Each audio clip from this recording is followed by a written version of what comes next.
গ্রামের নাম নিশ্চিন্দিপুর। ওই গ্রামে জনবসতি খুব একটা ঘন নয়। এখানে ওখানে ছড়িয়ে ছিটিয়ে কয়েকটা ঘর বাড়ি প্রহরীর মতো রোজ দাঁড়িয়ে থাকে। জনাদশেক লোকজন বাস্তুভিটের মায়া আঁকড়ে আজও পড়ে আছে। একটা সময় ওই গ্রামে অনেক লোকজন বসবাস করত, কিন্তু সময়ের সাথে সাথে আধুনিকতার ছোঁয়ায় মানুষজন এখন সবাই শহরমুখী। তারা শহরকেন্দ্রিক জীবনযাপন বেশি পছন্দ করে। তাছাড়া ওই গ্রামে সম্প্রতি জনবসতি কমে যাওয়ার আরও একটা কারণ হচ্ছে ওই গ্রামের পাশের থেকেই বয়ে গেছে মাতলা নদী। বর্ষাকালে ওই নদীর মারণ গ্রাসের ভয়াবহ রূপ যে দেখবে, সে আর ওই গ্রামে থাকতে চাইবে না।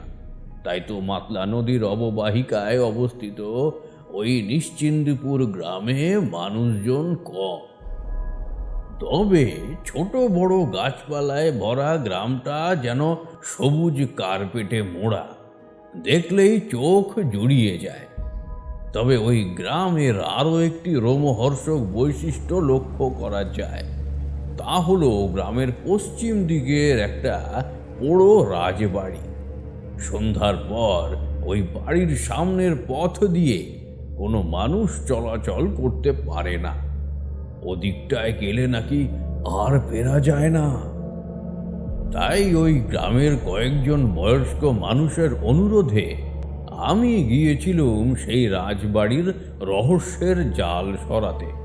কিন্তু সেখানে যাওয়ার পর আমার সাথে কি ঘটেছিল শুনলে তোরা অবাক হয়ে যাবি। এতক্ষণ সুবীর, কুন্তল আর রাজু তিন বন্ধু ভূতনাথ গুণিনের আশ্রমে বসে বসে ভূতনাথ গুণিনের মুখে তার পূর্ব অভিজ্ঞতার কথা শুনছিল। বাইরে সবে সবে সন্ধ্যা নেমেছে। চারিদিক থেকে শাঁখ ঘণ্টার আওয়াজ ভেসে আসছে। অতঃপর শাঁখ ঘণ্টার আওয়াজ থামলেই সুবীর বলে উঠল, তারপর তারপর তারপর কি হয়েছিল? পোড়া বাড়িতে কি ঘটনা ঘটেছিল খুলো, বলো না। ভূতনাথ গুণিন বলল, আচ্ছা, তা বেশ। তবে আমি সেদিনের সেই ঘটনা তোদেরকে শোনাই, তোরা মন দিয়ে শোন। এই বলে ভূতনাথ গুণিন হ্যারিকেনের আধারি আলোয় নিজের সাথে ঘটে যাওয়া এক রোমহর্ষক ভৌতিক কাহিনী বলতে শুরু করল। সেদিন ছিল অমাবস্যা। এইসব অলৌকিক কাজকর্মের জন্য এমনই সব দিনের প্রয়োজন হয়। তাই আমিও আমার তল্পি তল্পা গুছিয়ে নিয়ে রওনা দিলাম ওই নিশ্চিন্দিপুর গ্রামের উদ্দেশ্যে। কত মাঠ ঘাট বন বাদাড় পেরিয়ে উঠলাম একটা নতুন গ্রামের মেঠো রাস্তায়। চারিদিকে তখন দিনের আলো ফুরিয়ে এসেছে। আকাশে দু একটা নক্ষত্রও ইতিমধ্যে ফুটে উঠেছে। এমন সময় সেই গ্রামের বনানী ঘেরা রাস্তা দিয়ে চলতে চলতে আমার সর্বাঙ্গে একটা শিহরণ খেলে গেল।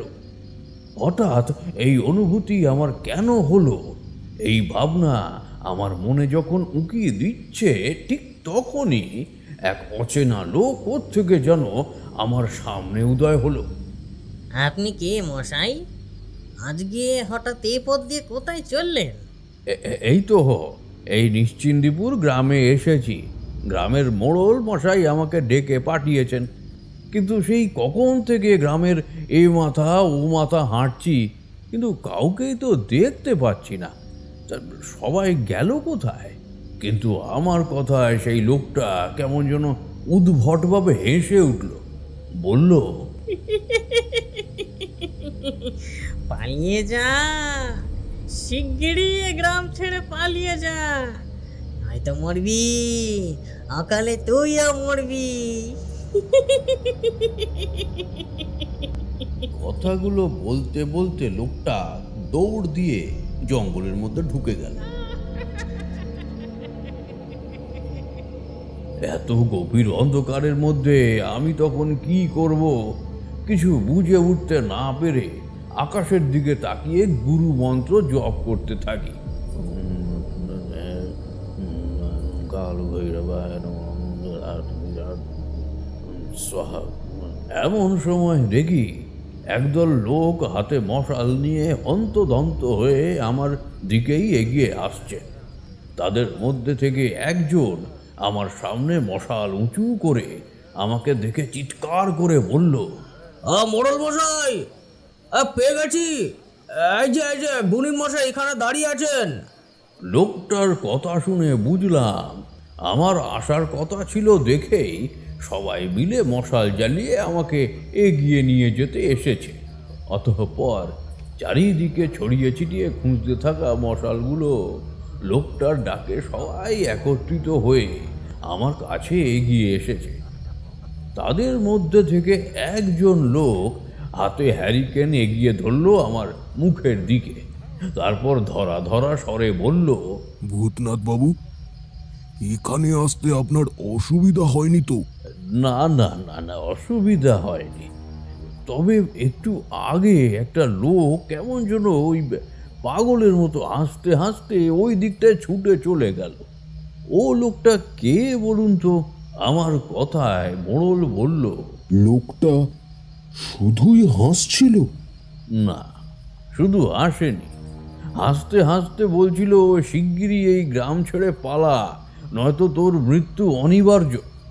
আমার কথা শেষ হতে না হতেই আমার হাত দুটো শক্ত করে চেপে ধরে মোড়ল কাঁদো কাঁদো সুরে বলল, বাঁচান ভূতনাথ বাবু, রক্ষা করুন। এইসব প্রেতাত্মাদের জ্বালায় অতিষ্ঠ হয়ে একে একে সবাই এই গ্রাম ছেড়ে চলে যাচ্ছে। এই জন্যই আপনাকে ডেকেছি। এই গ্রামে এইরকম বহু অলৌকিক কার্যকলাপ প্রতিনিয়ত ঘটে চলেছে। এসব থেকে এই নিশ্চিন্তপুর গ্রামটাকে রক্ষা করুন গুণিন বাবু। এই গ্রাম থেকে ওদেরকে তাড়াতে হলে আগে ওদের আসল ঘাঁটিটাকেই নষ্ট করতে হবে। ওদের এখানে কোনো ঘাঁটি আছে বলে আপনাদের মনে হয়? হ্যাঁ, আছে। গ্রামের পশ্চিম দিকে নদীর পাড়ে ওই পুরো বাড়িটা, ওইখানে সব প্রেতাত্মাদের বাসস্থান। কই, একবার চলুন তো ওই দিকটায়। আচ্ছা, চলুন চলুন। এক দল জ্বলন্ত মশাল হাতে হাঁটতে থাকা লোকগুলোর পিছন পিছন আমি এগিয়ে চললাম পুরো বাড়িটার দিকে। চারিদিকে ঘন কালো অন্ধকার, রাতের আধারে ঝিঝির ঐকতা, মাঝে মধ্যে রাত চড়া পাখির বিভৎস আওয়াজ, সব মিলিয়ে একটা গা ছমছমে আবহাওয়া। এইভাবে বেশ কিছুটা হেঁটে পুরো বাড়িটার সামনে এসে উপস্থিত হওয়ার পর একটা বিকট চিৎকার শুনতে পেলাম সবাই। বাঁচাও, বাঁচাও!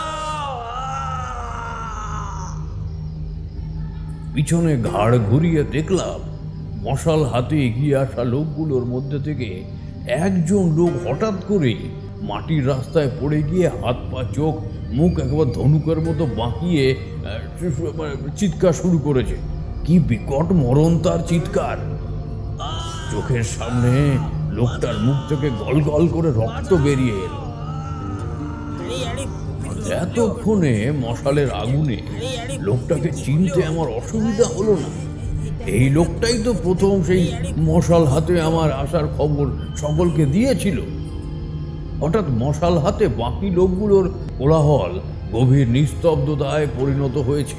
আমি অবাক হয়ে বললাম, কি হলো? এমন সবাই চুপচাপ হয়ে গেলে কেন? উনি ঠিক আছেন তো? আমার কথায় কেউ কোনো উত্তর দিল না। অতঃপর আমি তার নেতিয়ে পড়া হাতের নাড়ি চেপে দেখলাম সব শেষ। কিন্তু কিভাবে এমন জলজ্যান্ত মানুষের মৃত্যু হতে পারে? দেখলে মনে হয় যেন ধনুষ্টঙ্কার রোগ তার প্রাণ শক্তি হরণ করেছে। সহসা বলা নেই কওয়া নেই, চারিদিকের গাছপালার মধ্যে একটা ওই আলোড়ন দেখা গেল। কিছু রিনরিনে ঠান্ডা বাতাস দীর্ঘশ্বাস ফেলে বয়ে গেল। ভয়ের চোটে বেশ কিছুজন লোক মশাল হাতে দৌড়ে সেই স্থান পরিত্যাগ করল। রইলাম বাকি মুষ্টিমেয় কয়েকজন।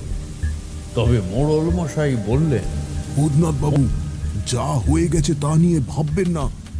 ও সব ওদের মায়া। আপনি যাতে বিভ্রান্ত হয়ে পালিয়ে যান, ওরা সেই চেষ্টাই করছে। আপনি আপনার কাজ শুরু করুন। মোড়লের কথা মতো আমিও আমার তল্পি তল্পা থেকে প্রয়োজনীয় জিনিসপত্র বের করে সেই পুরো বাড়িটার জীর্ণ বারান্দায় একটা যজ্ঞের বেদি নির্মাণ করলাম। তারপরে বেল কাঠে, ফুল কাঠে ঘি ঢেলে তাতে করলাম অগ্নি সংযোগ, শুরু করলাম মন্ত্রপাঠ।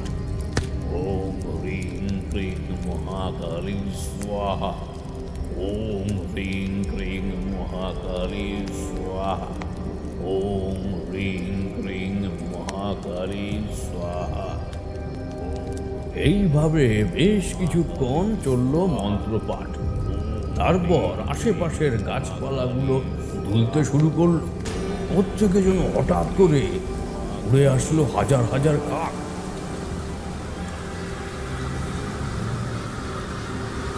তাদের কর্ণ বিদারক কর্কশ চিৎকার এবার জীবন অতিষ্ঠ করে তুলেছে একেবারে। এমন সময় খেয়াল করলাম সেই পুরো বাড়িটা ভীষণ রকম কাঁপছে, দেওয়াল থেকে পলেস্তারা খসে পড়ছে। ওম হ্রিং ক্রিং মহাকালী স্বাহা, ওম হ্রিং ক্রিং মহাকালী স্বাহা, ওম। এইভাবে সারা রাত মন্ত্র পাঠ চালানোর পরে ভোর রাতে আমার কাজ সমাপ্ত করেছিলাম। মন্ত্র বলে সব কটা প্রেতাত্মাকে ওই বাড়ির ভেতরেই বন্দি করে দিয়ে মোড়লকে বলি, মোড়ল মশাই, আমি বহু কষ্টে এই প্রেতাত্মাদেরকে ওই পুরো বাড়িতেই বন্দি করতে পেরেছি, আর তারা বাইরে বেরোতে পারবে না, কাউকে অতিষ্ঠ করে মারতেও পারবে না। তবে একটা ছোট্ট শর্ত আছে। কি শর্ত আছে ভূতনাথ বাবু? ওই পোড়ো বাড়ির মধ্যে মানুষের প্রবেশ নিষেধ। ওই পোড়ো বাড়িতে একবার মানুষ ঢুকে গেলেই আমার মন্ত্রের বাঁধন আলগা হয়ে ওরা আবার মুক্তি পেয়ে যাবে। আমার কথা শুনে মোড়ল বলল, আচ্ছা ভূতনাথ বাবু, এ বিষয়ে আপনি নিশ্চিন্ত থাকুন। এ পুরো বাড়িতে কোনোদিন কোনোভাবেই কোনো মানুষ প্রবেশ করতে পারবে না। এই বলে আমি আমার কাজ মিটিয়ে বেশ কয়েকদিন নিশ্চিন্তে মোড়লের আতিথ্য গ্রহণ করে বিলাসে ছিলাম। তারপর তারপর তারপর কি হয়েছিল পুরো গ্রামে, বলো না। তারপর সে গ্রাম ছেড়ে আমি বাড়িতে ফিরে এসেছিলাম। তবে সেখানে যে এমনতর বিপদ ঘটবে আমি তা কিন্তু অনুমান করতে পারিনি। সে এক ভীষণ ভয়ানক ঘটনা ঘটেছিল। কি ঘটেছিল খুড়ো? একদিন সন্ধ্যাবেলায় 4 জন যুবক গাজুরি করে মদ মাংস নিয়ে ঢুকে পড়ে ওই পুরো বাড়িতে। প্রায় সকলের অলক্ষ্যে তারা এই কাজটি করে। আসলে তারা প্রমাণ করতে চেয়েছিল ভূত প্রেত বলে কিছুই হয় না, কিন্তু ঘটেছিল অন্য ঘটনা, হয়েছিল হিতে বিপরীত। কি রে, কোথায় চললি এই সন্ধেবেলায়? খবরদার খবরদার, ওই পোড়ো বাড়ির সামনের রাস্তা দিয়ে যাস না কিন্তু। হ্যাঁ, ওখানেই যাচ্ছি। আর তাছাড়া আমি এখন বড় হয়ে গেছি মা, আর তুমি খামোখা চিন্তা করো না তো, আমি ঠিক সময় মতো ফিরে আসব। আমি কি আর একা যাচ্ছি নাকি? রতন, রবি, বকুল ওরাও তো আসবে। আজ আমরা প্রমাণ করে দেবো ওই পুরো বাড়িতে আদৌ কোনো ভূত প্রেত নেই। ওই ভূতনাথ গুণিন এসে গ্রামের লোককে ঠকিয়ে এককারি টাকা নিয়ে চলে গেছে। এই বলে পলাশ বাড়ি থেকে বেরিয়ে গেল। বোধহয় এইভাবেই এক এক করে রতন, রবি, বকুল সবাই বাড়ি থেকে বেরিয়েছিল। পলাশ হাঁটছে গ্রামের মেঠো রাস্তায়। সূর্য ডুবে যেতে চারিদিকে অন্ধকার নেমেছে। গ্রামের সর্বত্র থেকে শঙ্খধ্বনি ভেসে আসছে পলাশের কানে। হঠাৎ পলাশ বলল, বাপরে, আজ সন্ধ্যেটা আবার কেমন? গভীর রাতের মতো তীব্র কালো মনে হচ্ছে। আকাশটা মেঘে ছেয়ে গেল। না, যাই তাড়াতাড়ি, গিয়ে আমাদের গন্তব্যে উঠি, নইলে হঠাৎ করে কখন বৃষ্টি চলে আসবে তার আবার ঠিক নেই। এই বলে তড়িঘড়ি পা চালিয়ে পলাশ এগিয়ে গেল সেই পোড়ো বাড়িটার দিকে। কিছুটা সময়ের মধ্যে পৌঁছেও গেল সেই বাড়িটার সামনে। এদিকে দুদিক থেকে দুজন অর্থাৎ রতন আর রবিও এসে হাজির হলো পোড়ো বাড়িটার সামনে। ততক্ষণে বাইরে মুহুর্মুহু বিদ্যুতের ঝলকানি শুরু হয়ে গেছে। শোঁ শোঁ করে বইছে ঝড়ো ঠান্ডা বাতাস। গাছগুলি নুয়ে পড়েছে মাটিতে। গুঁড়ি গুঁড়ি আরম্ভ হয়েছে বৃষ্টি। গ্রাম বাংলার শান্ত প্রকৃতি হঠাৎ করেই অশান্ত হয়ে উঠল যেন। ঠিক এমন সময় পলাশ, রতন আর রবি ঘরের মধ্যে প্রবেশ করল। তারা ঢুকেই লক্ষ্য করল বকুল একটা মোমবাতি জ্বালিয়ে বসে আছে। ওই আবছায় আলোয় যদিও তার মুখ খুব একটা ভালো করে দেখা যাচ্ছে না, পুরো শরীরটা সে চাদরে ঢেকে রেখেছে। কি রে বকুল, তুই এইখানে একা এইভাবে বসে আছিস? তোর ভয় করছে না? আর তাছাড়া তুই কখন এলি? কিরে বকুল, গরমের সময় এমন চাদর মুড়ি দিয়ে বসে আছিস কেন? এই বলেই পলাশ, রতন ও রবি তিনজনেই এগিয়ে এসে পোড়ো বাড়ির ভিতরের একটা জায়গায় বসে পড়ল।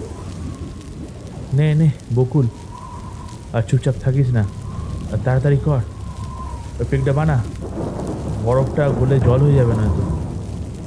ওই রে, একটু চিকেন কষাটা দে, খেয়ে দেখি কেমন লাগে। বহু দূরের একটা হোটেল থেকে কিনে আনা চিকেন কারি, ভালো না হয়ে যায় রে। তাদের এইসব কথাবার্তা শুনতে শুনতে বকুল জোরে জোরে শ্বাস নেওয়ার মতো আওয়াজ করতে লাগলো। মনে হলো যেন চিকেনের গন্ধটাই শুকছে নাক টেনে। অতঃপর তার লোভ সামলাতে না পেরে বকুল গপাত করে চিকেন কারিতে হাত ডুবিয়ে খেতে শুরু করল। সবাই এক প্যাক করে মদ মুখে তোলে, চাট হিসেবে চিকেন খায়, কিন্তু বকুল শুধুমাত্র মাংসের পিসগুলোই খেয়ে চলেছে। সে কি বিভৎস খাওয়া! ভাগাড়ে গরু পড়লে শকুন যেভাবে ছিঁড়ে ছিঁড়ে খায়, ঠিক সেইভাবেই বকুল খাচ্ছে। এইভাবে নেশা করতে করতে হঠাৎ পলাশ বলে ওঠে, বহুদিন থেকে শুনে আসছে এই পুরো বাড়িতে নাকি ভূতের বাস। তাছাড়া আমরা তো কোনোদিন বিশ্বাসই করিনি। কি বলিস তোরা? তাছাড়া মুরকে বিশ্বাস করে ভুল, আমরা নয়। ঠিক ঠিক, আমরা বিশ্বাস করি না, একদম বিশ্বাস করি না। পলাশ এবার নেশার সুরে চিৎকার করে বলে, এই ঘরে যদি কোনো প্রেতাত্মা থেকে থাকো, তবে আমাদের চার বন্ধুকে প্রমাণ দিয়ে যাও, প্রমাণ দিয়ে যাও যে তুমি আছো, নইলে আমরা আমাদের মতো অনড় থাকবো।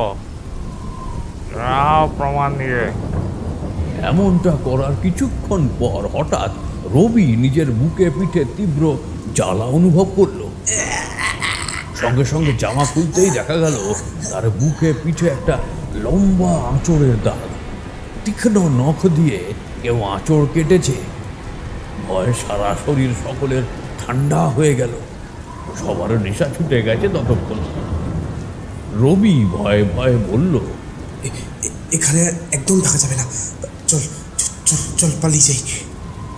বাইরে যা আওয়াজ হচ্ছে বাজের থেকে থেকে মনে হচ্ছে খুব শিগগিরই দুর্যোগ হতে পারে। এখনই বেরিয়ে পড়বি? আর কিছুক্ষণ অপেক্ষা করে যাই নাকি?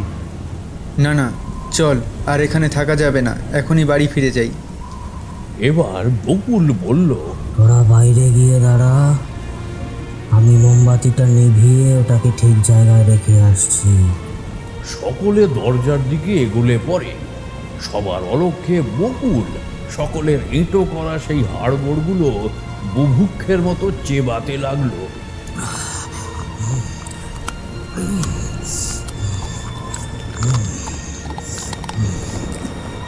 এদিকে পলাশ, রবি, রতন এরা দরজা খুলে বেরোবার আগেই কে যেন বাইরে থেকে ধাক্কা দিয়ে জীর্ণ দরজাটা খুলে দিল। কিন্তু সেই খোলা দরজা দিয়ে সামনে তাকিয়ে তিনজনে ভয়ে একেবারে শিউরে উঠল। তারা সকলে দেখে বাইরের ঝিরিঝিরি বৃষ্টিতে হাতে ছাতা নিয়ে দাঁড়িয়ে আছে বকুল। তিনজনেই একেবারে হতবাক। দরজায় দাঁড়িয়ে থাকা বকুল বলল, কিরে, আমাকে দেখে তোরা চমকে উঠলি কেন? আমি তো বরাবরই লেট করে আসি, তাই আজও লেট। এটাই তো স্বাভাবিক, তাই না? যাই হোক, চল মদ মাংসটা খাই। ওয়েদারটা বেশ সুন্দর, রাতে বেশ ঘুম হবে কিন্তু। তাহলে ওটা কে? ওরা তিনজনে পিছনে ঘুরে তাকালো, কিন্তু কিন্তু কোথায় কে? সবাই মোমবাতির আধো আলোয় বকুল যেখানে বসেছিল সেদিকে তাকালো, কিন্তু সেখানে এখন কেউ নেই। হঠাৎ রতন বকুলকে বলল, এ কি রে বকুল, তোর মাথায় কাটলো কি করে? তোর মাথা থেকে গলগল করে রক্ত পড়ছে, কখন কাটলো? সবাই তখন বকুলের মাথার দিকে দৃষ্টি নিবদ্ধ করল এবং দেখল বকুলের মাথা ফেটে গলগল করে রক্ত পড়ছে। কিন্তু তার থেকেও বড় বিস্ময়, এতক্ষণ সকলের সাথে বসে বসে যে বকুল মাংস খেলো সে কোথায় গেল? আর এখন যে বকুল এসেছে হঠাৎ এলোই বা কোথা থেকে? কে আসলে মায়া? সবটা গুলিয়ে গেল তিনজন, সবটা। কি রে ভাই বকুল, তুই সবে এলি? তবে এতক্ষণ আগে তোর ছদ্মবেশে কেই বা আমাদের সাথে চিকেন কষা খেয়ে গেল? বকুল সবটা শুনে ঘরের ভিতরে এসে বলল, কি আমার মতো কেউ একজন এসে মাংস খেয়ে গেছে? তারপর খানিকক্ষণ চিন্তা করার পর বকুল বলল,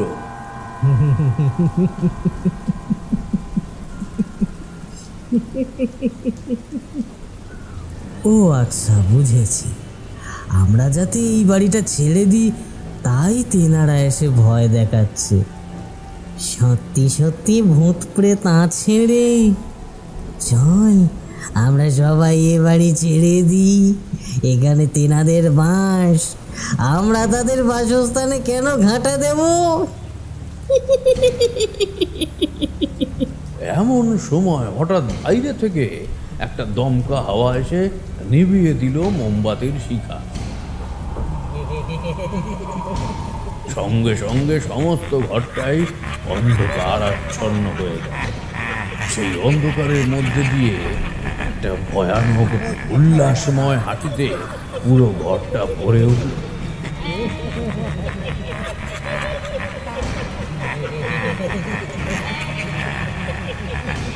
সেই অন্ধকার হাসড়ে ওরা চারজন কোনো রকমে বেরিয়ে আসে সেই পুরো ঘরটা থেকে।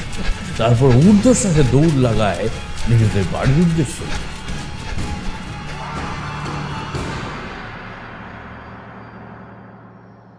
তারপর কি হয়েছিল খুড়ো গ্রামে, বলো না? তারপর আর কি, তারপর আবার আমাকে যেতে হয়েছিল ওই গ্রামে। ওই চারজনের উপর প্রেতাত্মাদের আকর্ষণ ছিল।